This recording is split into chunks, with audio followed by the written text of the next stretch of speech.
All right, guys. I've been working really hard, and I have. I think this is going to be the one. This is going to be the one. Okay. So we're gonna go. C-A-R-C-A-R-S cars K-I-C-K-I-C-K-S cars and kicks. It's kind of like a cheer, but almost a chant at the same time. It's like a I'm chant. combining The cheer. ch- It's a trant. Trant. It's a tramp. A tramp. It's a tramp. Tramp. Yeah, I got that one. Yeah. I Felt the energy. I can see the whole audience just out there in the streets doing that along with us. Yes, thank you. Yeah. Thank you. I'm glad you see it. I'm glad they're on the treadmill at the gym this morning. They're, you know, along with us. Yeah. C-A-R-S cars K-I-C-K-I-C-K-S.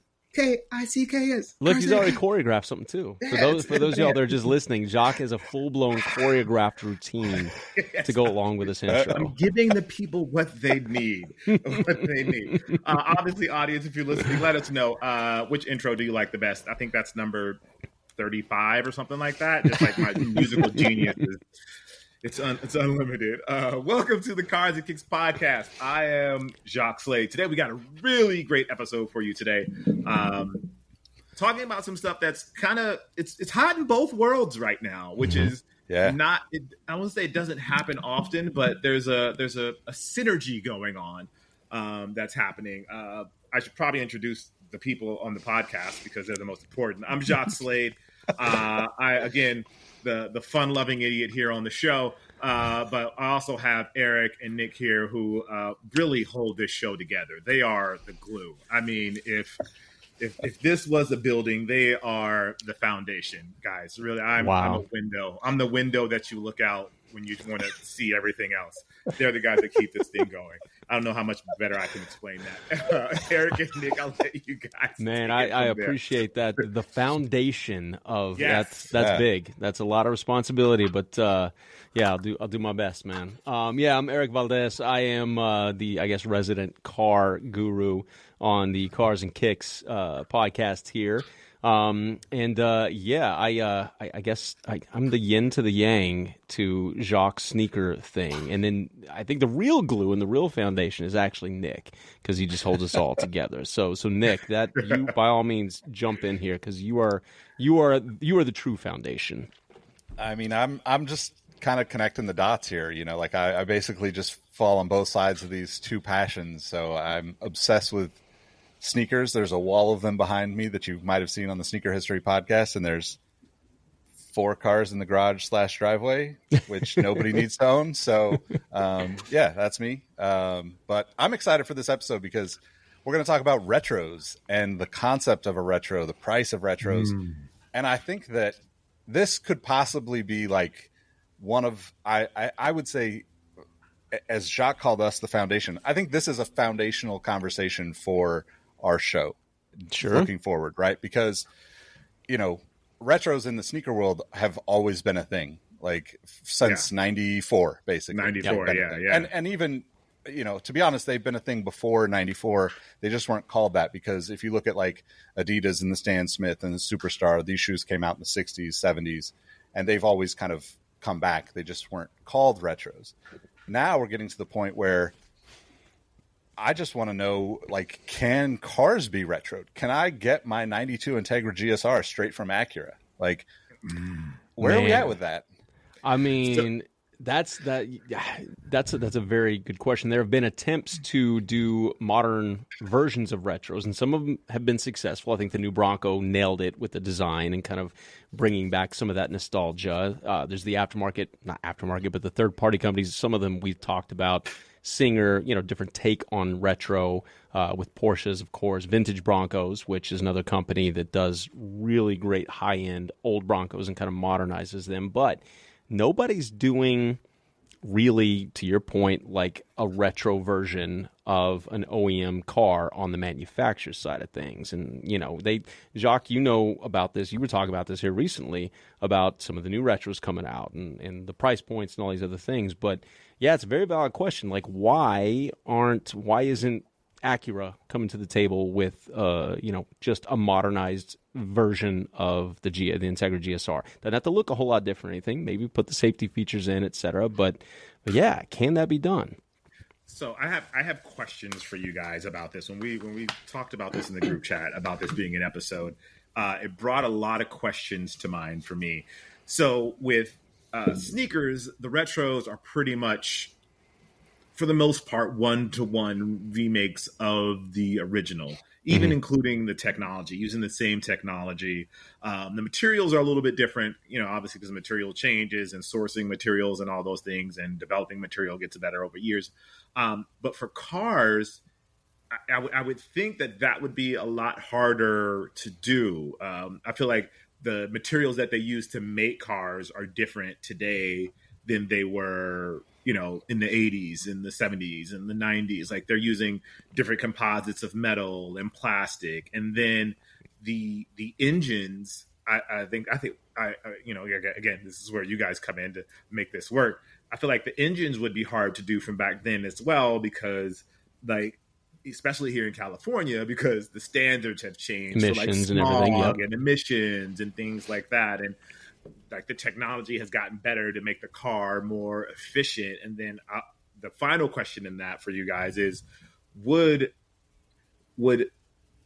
someone want the original as it is, or would they want sort of like a Protro, like a Kobe, where they bring it on the outside looking the same, but the inside, like, I guess like the engine and the electrical system and all of that portion has been updated to today's standards? I know that's a lot probably to unpack, but like, that's where my mind went when we started talking about this, because I was like, wow, how do you do a retro car when the science of cars has changed so much? I mean, that's a very valid question. Nick, you jump in on this, because I know you're raring to go here. I think that there's probably a lot of demand for the nostalgia of cars from your, early teens, early 20s. That era seems to be like like you're growing up, you're kind of escaping home for a lot of people, for better or worse. And like, that is kind of the timeline that everybody kind of goes back to in some way, shape, or form. So for me, yeah, like, I 100% would be interested in a modernized version of an older car that looks like an older car. But I'll be the first to admit, I don't really like the way modern cars look for the most part. There are very few that I look at and think, wow, that's amazing. Outside of, sports cars or whatever high-end vehicles, that's a little bit different. Like, you can't be unbiased in saying like, well, I don't like this $20,000 Toyota whatever, but that $300,000 911 GT3, of course I like the new version of that, Yeah. So I think that there is a market for it. I think that you bring up a really interesting point about like what you would expect. So I'll throw this to Eric, but I'll kind of like lead into it with a lot of customizers in the car world, myself included, modernize everything, right? Like, I love the Honda Element. It's just a perfect little getaway camp vehicle, all that stuff. I have so many little things in there that are not factory options from 2008 when that car came out. Same thing with my, Integra from 92. Now I have one of my Integras is very much like as close to stock or say period correct as possible, where like even the stereo system in it is from back then. But I also like want to have navigation in the car. I want to have like a touch screen. I want to be able to play, CarPlay or whatever. So like inherently, like the customization is modernizing a lot of that stuff, which is kind of like a complete opposite of the way a lot of customization happens in the sneaker world. But I'll toss that to you, Eric. I mean, do you think that is par for the course when it comes to car customization and modernization?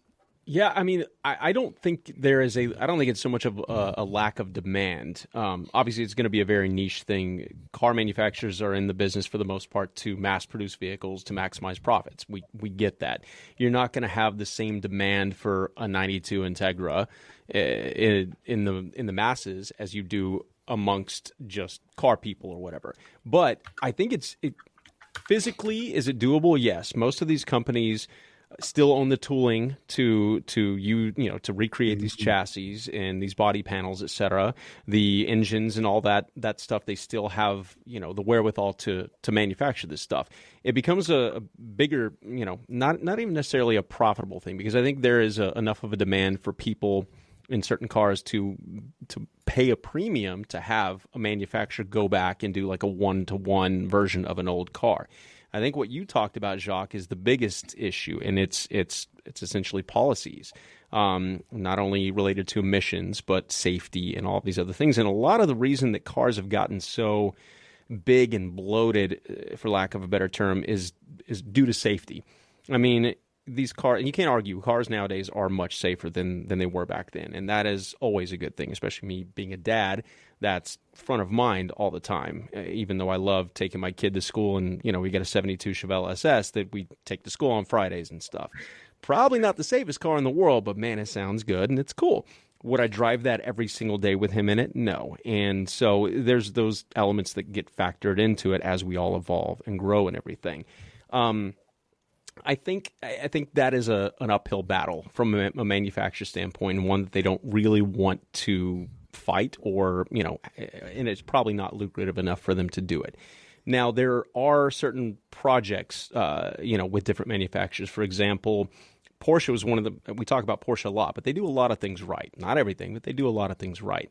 One of my buddies, Jonathan, he heads up Porsche Classic out of Atlanta here in the North American headquarters.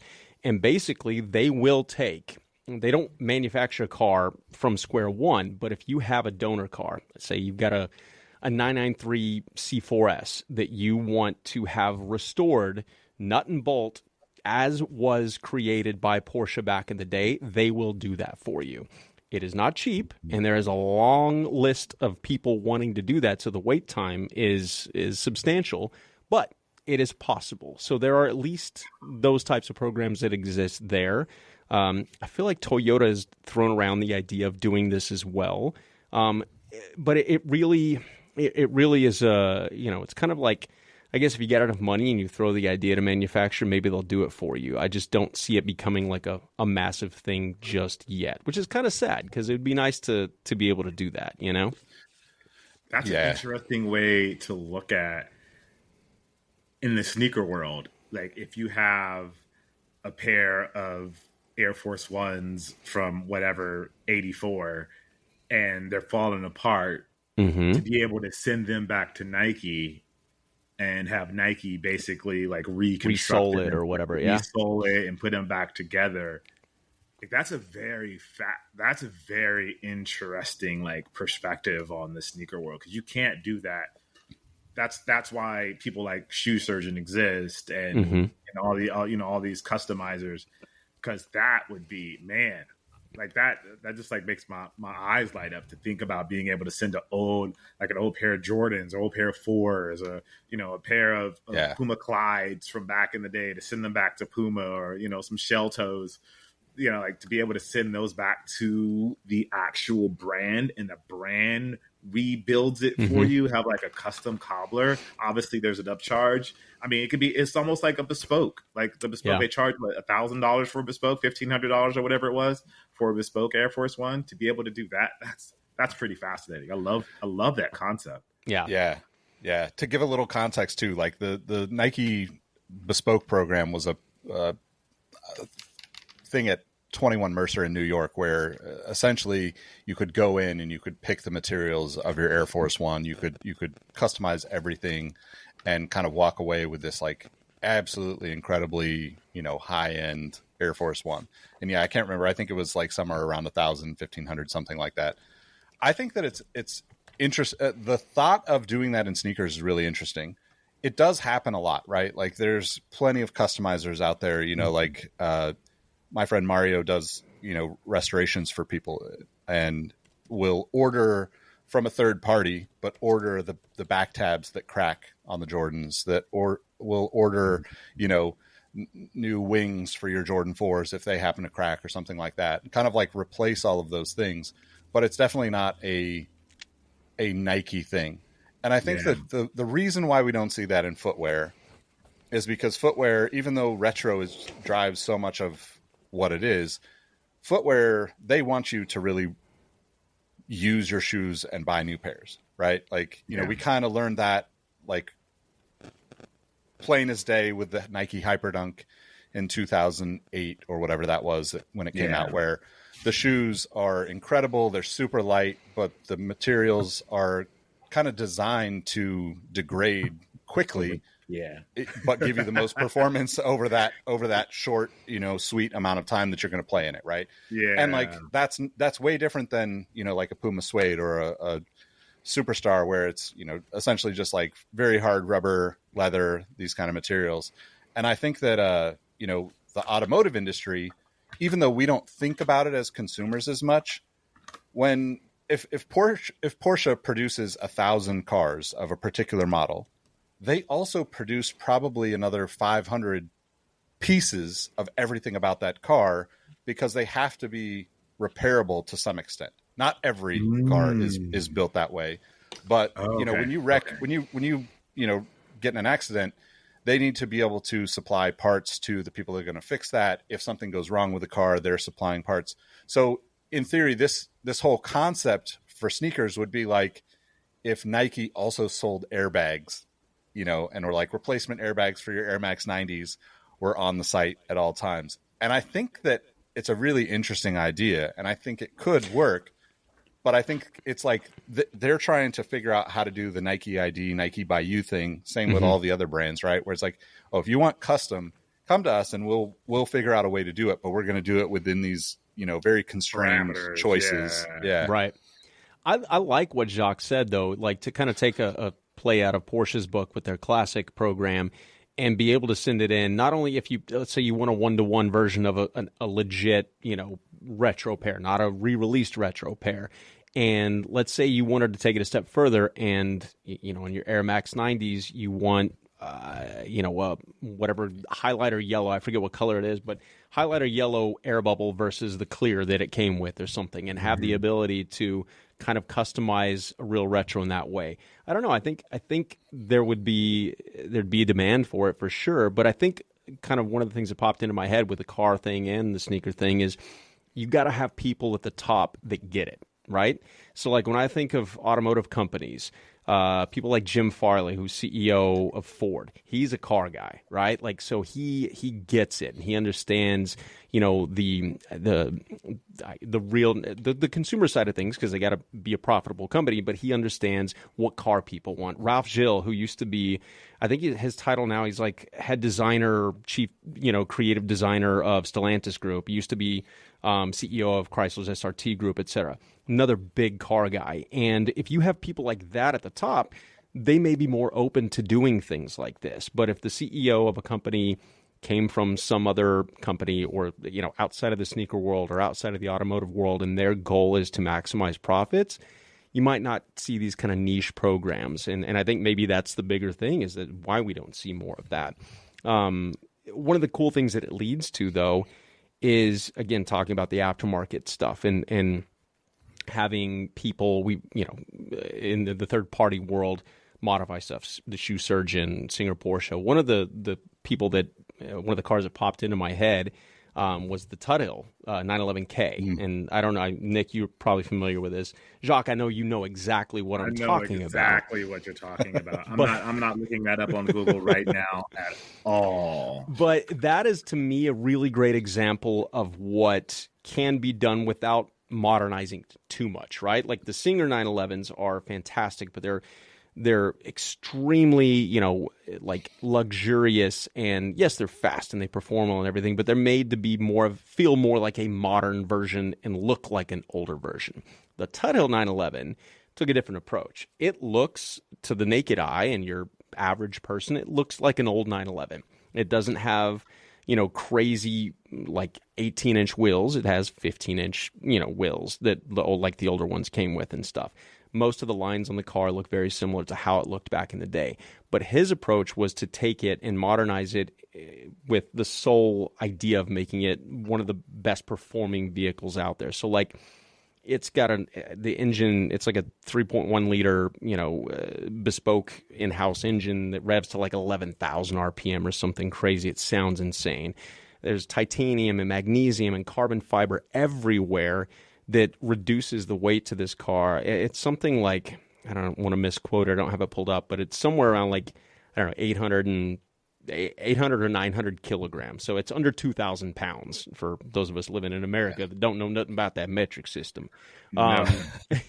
But my point with that is one of those kind of, if you look at it visually, it does everything that someone who wants one-for-one retro to do in terms of the aesthetics. But it has a ton of modern elements to it. Because let's be real, technology has made things better in a lot of ways from a performance standpoint. In sneakers, the integration of composite material, carbon fiber, things like that, lightweight Flyknit, and all this stuff is made not only for a unique looking shoe, but it's made runners faster. It's made ball players jump higher. It's made all of those things better. So there's no denying that our advancements in technology have made things better. But I think the older we get, there's that bit of nostalgia that we just don't want to let go of. And so the Tuttle 911K is, to me, one of the perfect mergers of those two things. And I don't think Porsche would ever have the ability to do what he's done. So I think there's a space for both manufacturer and third party to exist in this world for sure. I definitely agree. And for context too, like an 11,000 RPM engine in a Porsche is absolutely insane, right? Like you're probably tapping out at like 8,500, like a maybe a tiny 4-cylinder like import might hit 10,000 back in the day, like that was a big deal. My S2000 was one of the first. I redlined at $9,000, and I know that because my license plate said $9,000 on it, because it was just one of the first production vehicles to redline at 9,000 RPM, and that was a big deal. But yeah, sorry to interject. 11,000 RPMs is more like a tiny little motorcycle engine. Like this is like I think the Yamahas at one point were revving up to like 16 or 18K, and they were like well beyond every other sport bike on the market at that time. So like it's an insane idea, and I agree. Like I think that's like the perfect example of like I want it to look as quote unquote normal as a 73 Porsche is supposed to look, but have everything about what technology can do.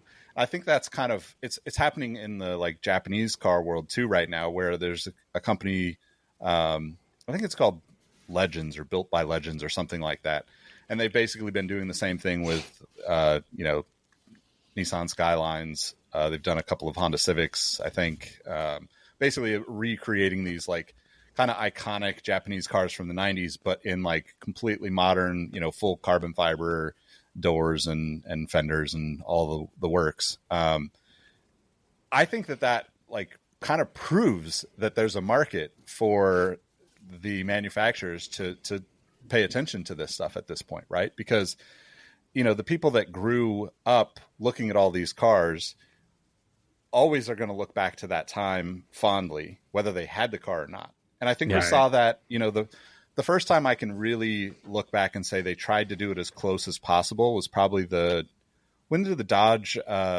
Challenger come out? Like the retro, the new version, I believe. Yeah. 08. And that was a car that like had no business being really made in like a logical sense, because, like it's not efficient. It's, it's not going to like live within the standards that we were looking at, whether it's, performance or, whether it's the emissions type stuff or just the natural growth of where we were going as a world. And, right? I gotta tip my hat to, again, that was the era of Ralph Gilles when he was the head of SRT. That's why I wanted to bring it up. Yeah. That's a car guy jumping in and saying, hey, yeah, we need to think about the environment. We need to make more efficient vehicles, but also how cool would it be to make a retro-looking V8 American muscle car again? And stepped in and did that. And man, I gotta hand it to Dodge, and now Stellantis Group at Dodge, Chrysler, however you want to look at it. They've stuck by their Hemis and their big, brash, brute American muscle cars for a lot longer than anybody else has. And there's something cool about that, And there's tons of those cars on the road. It's not like people didn't like them. People loved them. There are Challengers and Chargers everywhere. And I think that also speaks to like how this, this applies to all generations, right? It's not just me saying, oh, take me back to the 90s, which is going to be a repeated kind of mantra here on this show, probably, when it comes to cars and sneakers, unfortunately. Yeah. But like, it just kind of proves to me that like the idea of this is there. It's just a matter of the brands figuring out how to do it right. Because I think that, yeah, like there will be this third party play at all times, right? We're seeing it with Porsche. There's now, we're coming up on Car Week, depending on when this airs. And I just saw there's a couple of new kind of similarly built Porsches that are about to be unveiled at Car Week here in Monterey. And, like these are not for everyone prices. You're talking about spending hundreds of thousands, if not millions of dollars for these cars to be built to look like they are straight off the factory with a little bit of flair in the 70s. And now people are, spending, ungodly amounts of money on these cars, but the people that are building them are probably from that era, and probably just like Tuttle, they're looking at it and saying, oh, I could do my version of this. And I could create something that like gives people the thing that I want as a consumer in this package, kind of to your point, Eric. I think, with cars, we've seen it a lot. We've seen a lot of, passionate car enthusiasts come and go from all of these brands my entire life, and then you've seen the people that come in and I hate to say this, but come in and build a K car, and you have all these boxy square cars running around in the 80s, and like it was clearly just a money grab for Dodge and Chrysler on that, and it probably saved the company too. Like, they survived because of it. I'm not mad at it, but like as an enthusiast, you look at it and go, "Oh my God, are we really doing this?" Like, that's what everybody.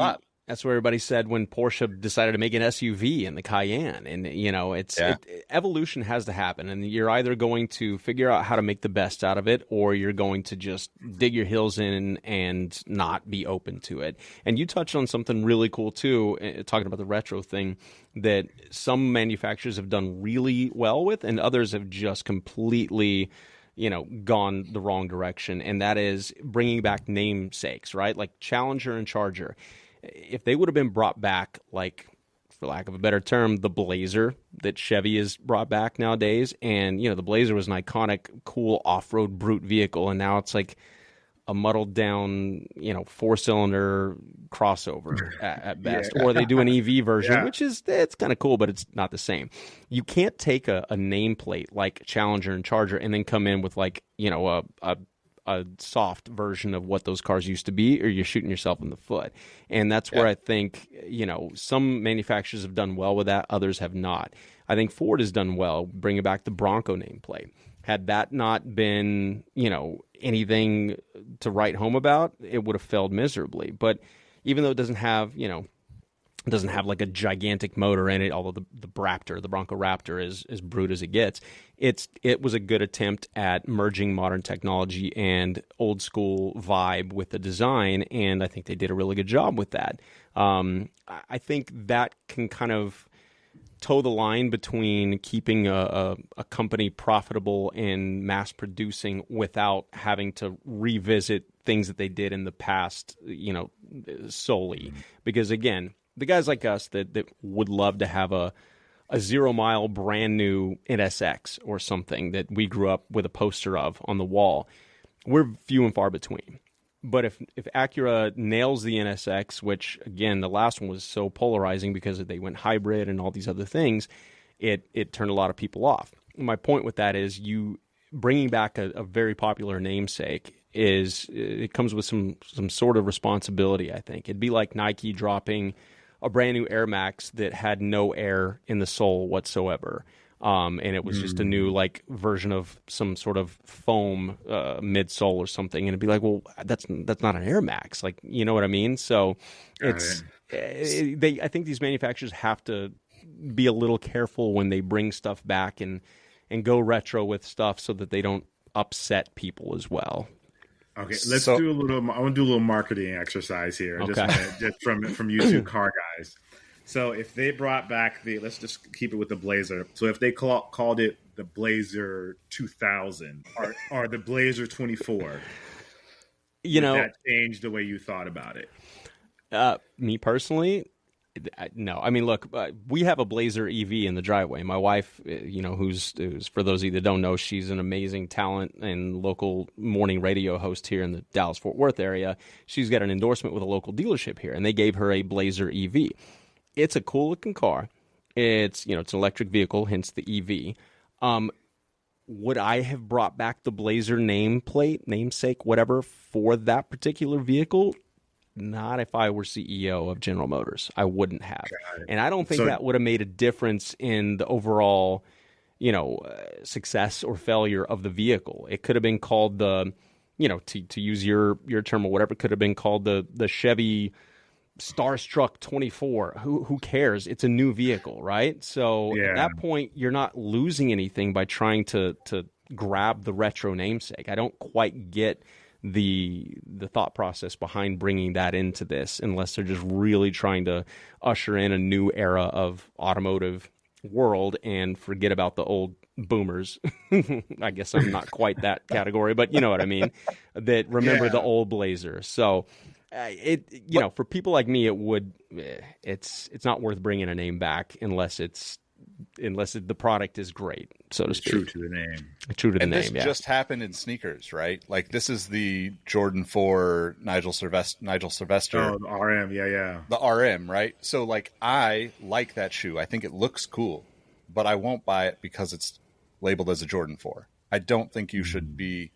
I think I have too much emotions wrapped up in Jordan Brand and Nike, and, like, that's chipping away at the nostalgia of what you built as a company over the last 30 years, in my opinion. Got it. I don't think that I'm not saying that like Nigel doesn't deserve his own Jordan 4 or whatever that is, but that shoe doesn't have the elements that make it a Jordan 4 to me. It doesn't have the same heel tab. It doesn't have the wings. It doesn't have the same mesh. Like, and I get that you're trying to tie it into sell, but like, I'm with Eric. I don't think that, if you call something a Blazer 2000, I have no interest in it unless it's like the kind of visceral feeling of the original Blazer, right? Or and it's hard to do. It's very difficult for brands to do this. Ford is the probably the most successful with the Bronco because you can't go anywhere without seeing that vehicle at this point. Yeah, but they popular. also, on the other side of that, they also tried to do that with the Mustang and made the Mach-E, and everybody was up in arms because it's like the Mustang is supposed to be a V8. Yeah, but the Mach-E is an incredible electric vehicle, and probably, I might get roasted for this, but probably more fun to drive than a lot of those Mustangs that people want right now. And I was going to say, I think that's an example of the vehicle probably would have been more successful without the Mustang name attached to it, because it turned too many people off by trying to, again, usher in this new era of technology and everything like that. That's just my opinion, but I feel like it was such a strongly opinionated thing when that was first announced, that a lot of people that would have otherwise been like, oh yeah, I could consider that, were like, absolutely not, because it's not a real Mustang type of thing, and this is maybe just from my layman's perspective. When I saw that, I thought it in the same way that you do like the Porsche Cayenne. Like, this was like, oh, the Mustang Mach-E. I looked at it as in that same sort of like, they're doing the same family thing that Porsche is doing. Yeah, it's like the Mustang family. It's not like I guess because Mustang, in my mind, Mustang has a strong enough name that you don't say like the Ford Mustang. You just say Mustang. It stands alone. It stands alone. So it kind of feels it. I when I heard it, I looked at it the same way. Now I was going to bring that up because I was wondering how you guys felt about that. Could it have just been the Ford Mach-E? Would that still resonate the same way that the Mustang Mach-E resonates?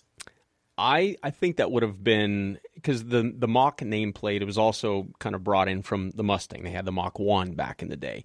To go and call it the Mach-E, I don't know why, but that is a little easier to digest than calling it the Mustang Mach-E, because then the Mach part of that was secondary to Mustang, and it implied some sort of performance vehicle, right? So if you bring this in and call it the Ford whatever, and then have like the Mach-E be the performance version instead of calling it the Mustang Mach-E GT. Now you're bringing GT and Mustang into the mix here. Those are two, iconic things that Mustang had on their, or Ford had on their Mustang product throughout the years. They really went like triple down on that by calling it the Mustang Mach-E GT. And it's like, yo, chill a little bit with all of these old school names that in my mind just they're so iconic that you're watering them down by trying to utilize them in this modern world. And again, maybe that is a little bit boomerish mentally, but I don't know, man. It's hard for me to disassociate those things. Yeah, I get that. I get that because like when I think of Mustang, I don't think of a crossover SUV, right? Electric or not, right? Like and when you hear people talk about it, very few people, I shouldn't say no one, very few people call it the Mustang Mach-E. They just call it the Mach-E. The Mach-E. Yeah, like it's literally just the Mach-E. I think that's what it's been shortened to, and I think Ford should take notes on that. But it does remind me of what like Nick's saying of the Air Jordan 4 RM, which is supposed to be we're assuming means resto mod. It doesn't feel like it's an Air Jordan 4. It feels like it should have been the Jordan RM or something like that. Just because it feels different.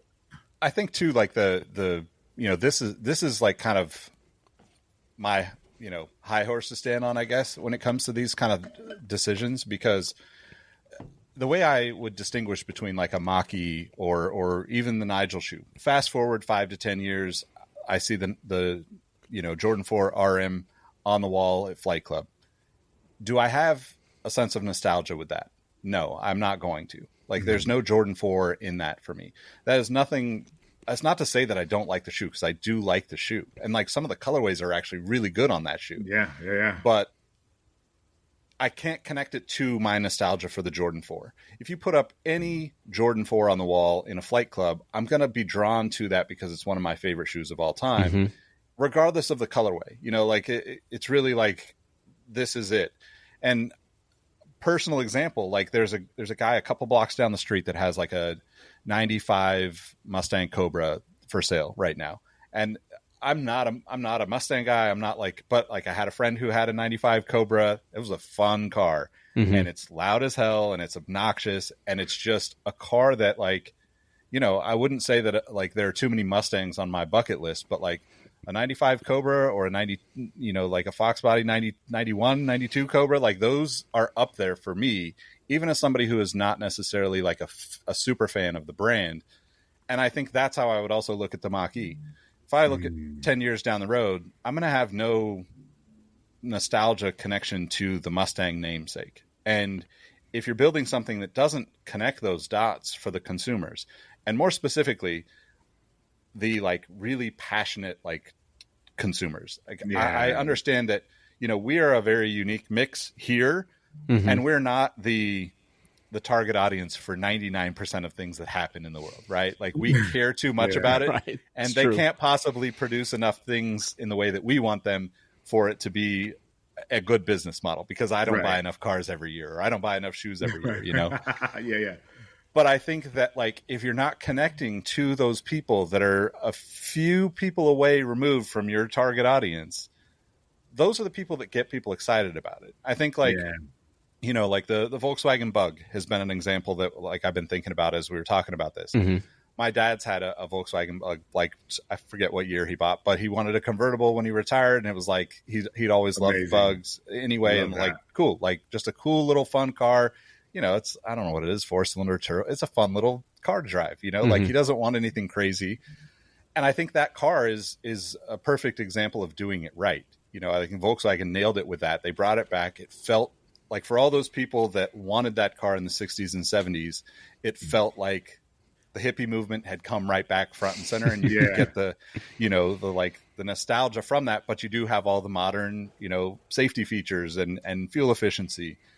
And I think on the other side of that, we're kind of moving into that, like I mentioned before we started recording, we're moving into this Volkswagen ID buzz, kind of the bus version. So my family had a Volkswagen bus for years, when we were kids. You know, like the That's 6 of us awesome. piled in a Volkswagen bus. We have some incredible stories, some horror stories that I'll share maybe at another time.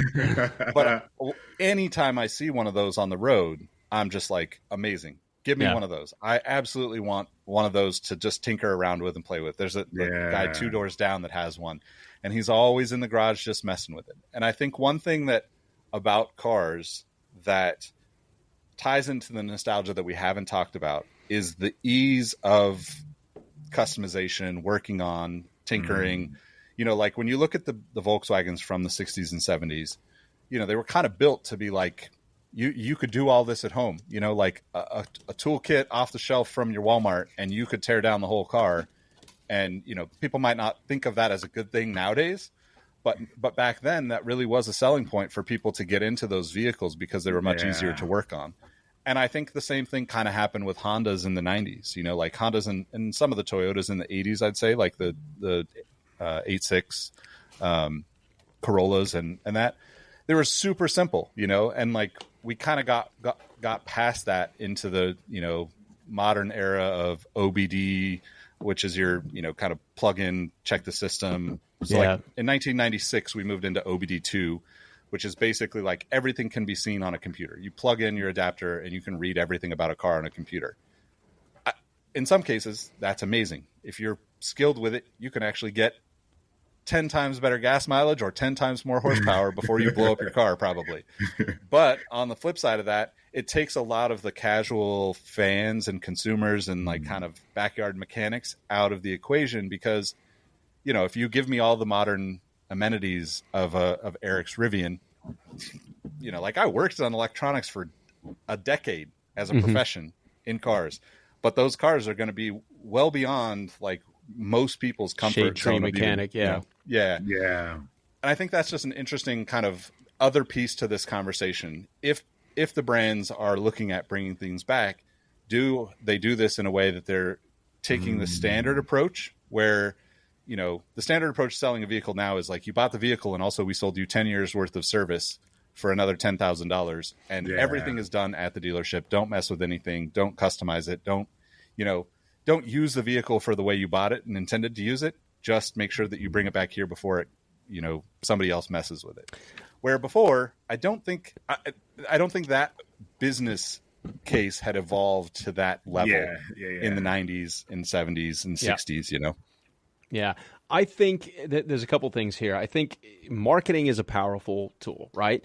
And if you want to appeal to a broader audience than just the niche gearhead group, so to speak, you know, maybe you position it as some form of upcycling, right? You've had this car for 15 years. It's, you know, why don't you bring it back to us? We'll restore it to, you know, original. And not only are you not, you know, it's not, you're preventing something from ending up in a junkyard with more, you know, metal and tires and all this stuff polluting the earth. We're just recycling or upcycling your same vehicle. And so you position it as a thing that's good for the environment, which honestly it kind of is, because you're not adding something to the world that's just going in a landfill or buried underground or something like that. And, you know, I think there's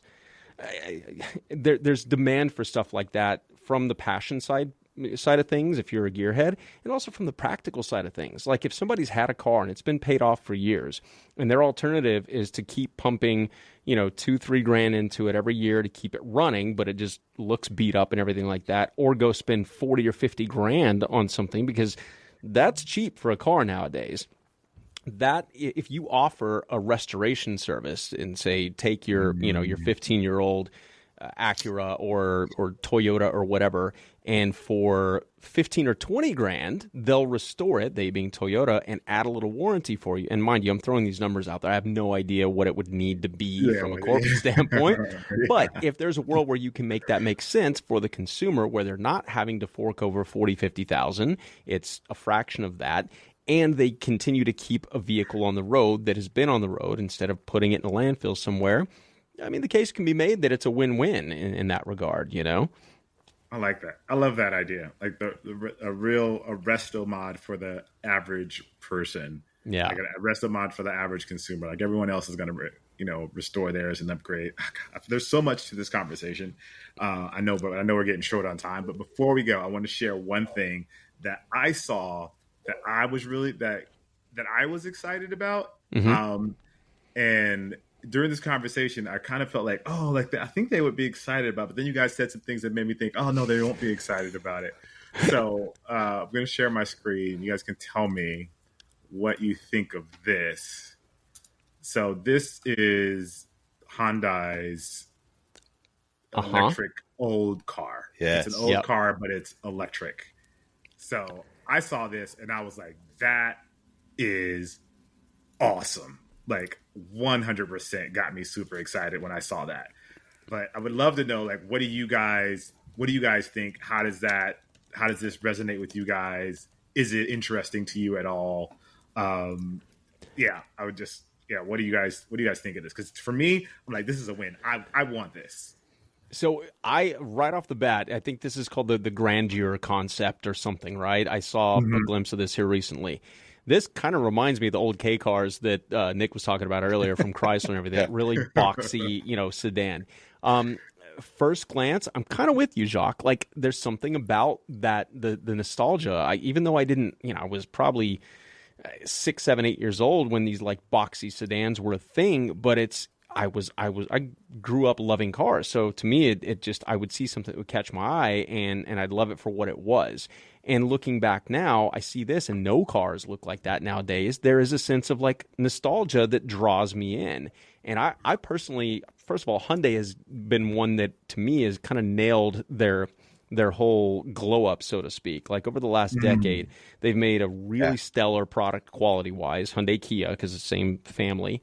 But their designs are really cool, and they're not trying to be super retro, but they're not trying to be overly modern. They're kind of blending these two worlds, and personally, I think they've done a really good job of that. So to see this, to answer your question, I think it's kind of dope, personally. Like I like that. And here, going back to what I was saying, like I can't think of an iconic, namesake from Hyundai because it's too young of a company, so to speak.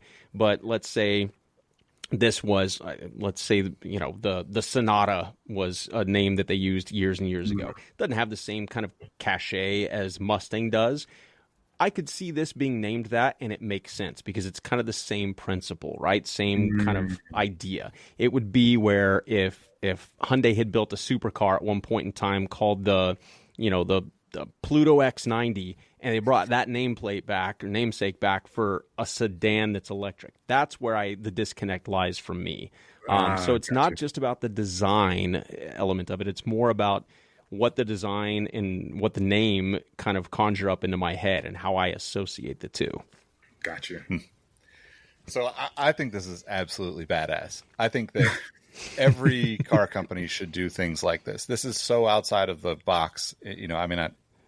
Not pun so to speak, unintended, but like, it's a boxy car, but like, I think that, I love the older kind of 70s Toyotas, Nissans, like the real, like, kind of like, I don't know, like there's like kind of this term that's thrown around in like the Japanese JDM world. It's like VIP cars, right?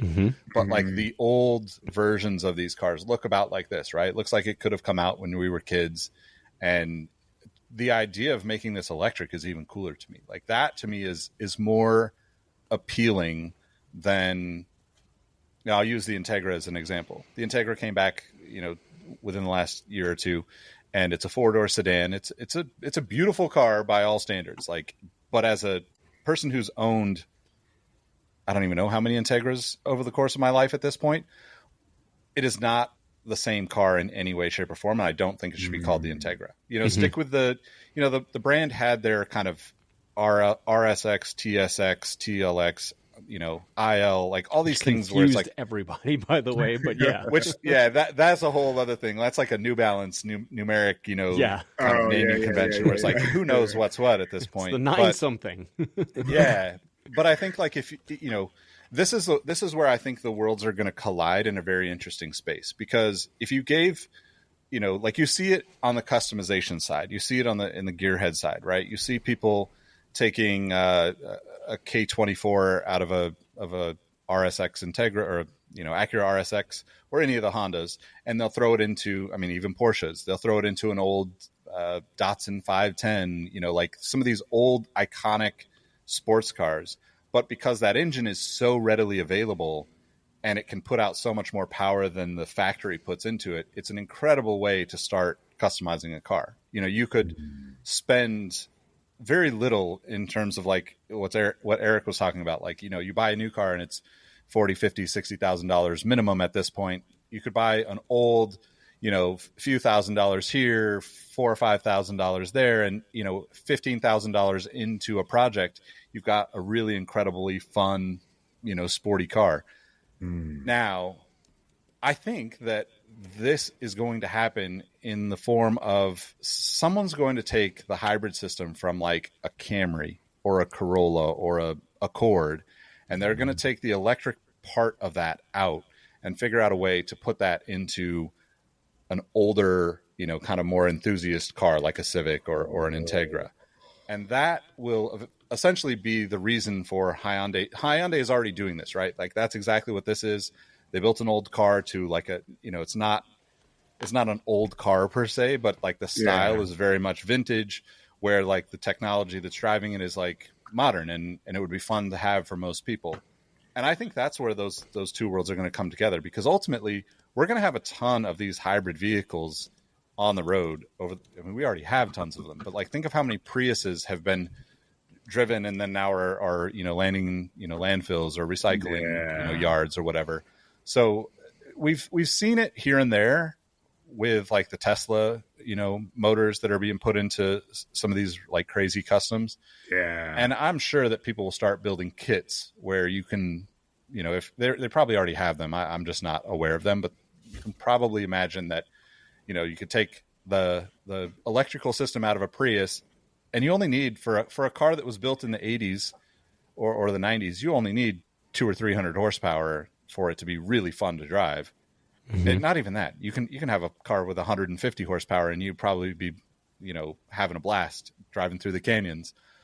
But if you could take that from a Prius that's sitting at the wrecker and has its whole electrical system there and somehow turn that into a lighter weight version that doesn't cost you gas, I'm taking away the things that I love about cars, the sound, the feel, all that. But like the concept here that I'm kind of putting together in my head as we speak is very tangible to me. Like, and this is like something that gets me really excited about that, because somebody at the brand saw that and somebody said, let's do it.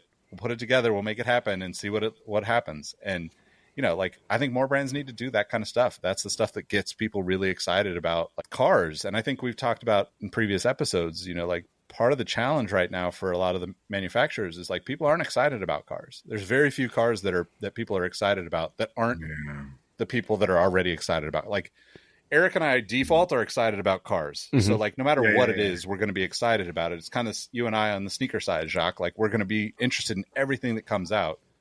But like remove ourselves from that. It's like, who are the people that take this now and turn it into something 10 or 15 years from now? And there's not a lot of people that are like that. Like we're kind of like all the brands have moved more into the mass production corporate side of things, and the enthusiast cars are few and far between. And I think that is the ultimate reason why I don't like the naming convention, as we've talked about in this episode. Don't take a name that somebody has passion for and put it on something that makes them feel disconnected from your brand. That's the ultimate takeaway for me in this whole conversation. Yeah, I think we'll have to have my buddy Peter has been bugging me to come on the podcast, and he works for the marketing agency behind Hyundai. He's a big car guy, big sneaker guy. So Peter, if you're listening, we're gonna work that out at some point. But he'd be a good guy to talk to about all this. I love that. I love that. Oh my God, there's so much in this episode, and there's so many more questions we could go, but we have to go. We got to get out of here. We can't keep you guys this long. We're already over time. This was if you guys have some thoughts on retro cars, resto mods, updated retro cars, old school retro cars, updated sneakers, resto mod sneakers, all of those things, let us know. We appreciate you guys listening. I'm Jacques Slade. You can find me all over the internet at Cousteau. I'll let Eric and Nick give you their info so you can follow them as well. Yeah, I'm Eric Valdez. It's easy to find me, just Eric Valdez on the social medias. It is ERIK, not ERIC, just FYI. ERIK, no C. You can find me at Nick Ingval on all the socials. More importantly, carsxkicks.com. That'll get you links to all the previous episodes, all of the socials, the YouTube, all of those things. carsxkicks.com. Awesome. As See always, y'all. guys, we appreciate you. And we'll see you guys soon. Peace.